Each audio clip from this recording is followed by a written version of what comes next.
Assalamualaikum warahmatullahi wabarakatuh. Selamat datang di video saya kali ini.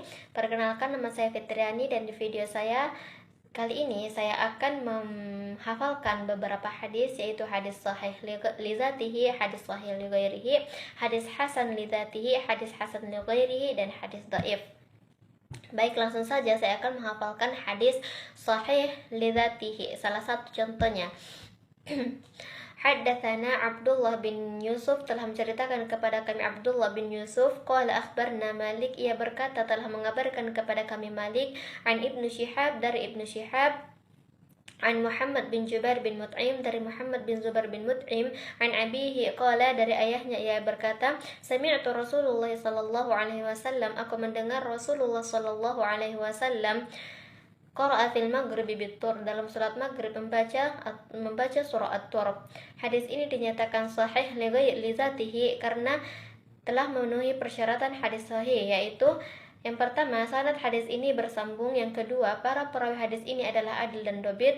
Dan yang ketiga, dalam hadis ini tidak didapati syadz maupun illat.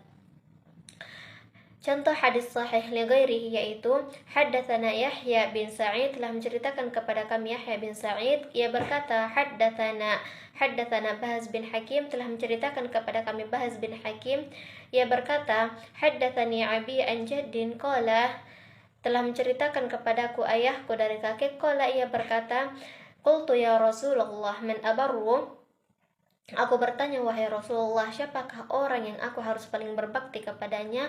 Qala ummuka, Rasulullah menjawab, ibumu. Qala qultu tsumma man, kemudian aku bertanya lagi, kemudian siapa? Qala ummuka, kemudian Rasulullah menjawab, ibumu. Qala qultu tsumma man, kemudian aku bertanya lagi, kemudian siapa? Qala ummuka tsumma abaka tsumma al-aqraba fal-aqraba. Beliau menjawab, ibumu, kemudian ayahmu, kemudian kerabatmu, dan kemudian yang di bawahnya. Hadis ini dinyatakan hadis sahih li ghairihi karena para ulama mendapati adanya masalah dalam sebagian periwayatan hadis, namun hal tersebut tidak menghilangkan sifat dhabt dalam hadis ini, hanya menguranginya. Contoh hadis hasan li dzatihi yaitu haddatsana Qutaibah haddatsana Ja'far bin Sulaiman ad-Dubai, telah menceritakan kepada kami Qutaibah, ia berkata telah menceritakan kepada kami Ja'far bin Sulaiman ad-Dubai. An Abi Imran al-Jauni, dari Abu Imran al-Jauni. An Abi Bakr bin Abi Musa al-Asy'ari, dari Abu Bakar bin Abi Musa al-Asy'ari. Qala, ia berkata Sami'tu abi bihadratil aduwi yaqul, aku mendengar ayahku berkata di hadapan musuh, ia berkata, qala Rasulullah sallallahu alaihi wasallam, telah bersabda Rasulullah sallallahu alaihi wasallam, inna abwabal jannah tahta dhilalis suyuf, sesungguhnya pintu-pintu surga berada di bawah naungan pedang. Hadis ini dinyatakan hasan karena pada sanad hadis ini terdapat Ja'far bin Sulaiman ad-Dubai yang menurut para ulama hadis, Ja'far berada pada kualitas shaduk sehingga tidak mencapai tingkatan thiqah yang termasuk salah satu persyaratan hadis sahih. Hadis ketiga yaitu hadis hasan li ghairihi. Haddatsana Abu Quraibah, telah menceritakan kepada kami Abu Quraibah. Haddatsana Abda bin Sulaiman, ia berkata telah menceritakan kepada kami Abda bin Sulaiman.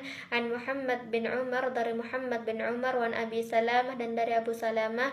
Wan Abi Hurairah, dan dari Abu Hurairah. Qala, ia berkata qala Rasulullah sallallahu alaihi wasallam, telah bersabda Rasulullah sallallahu alaihi wasallam, laulan asyukku ala ummati, seandainya tidak memberatkan bagi umatku, la martuhum siwaki 'inda kulli shalah, sungguh akan aku perintahkan untuk bersiwak setiap kali akan salat.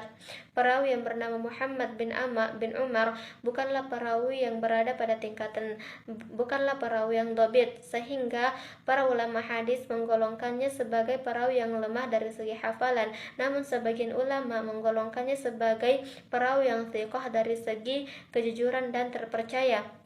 Maka dari itu hadis ini dikategorikan sebagai hadis hasan. Yang keempat, contoh hadis dhaif.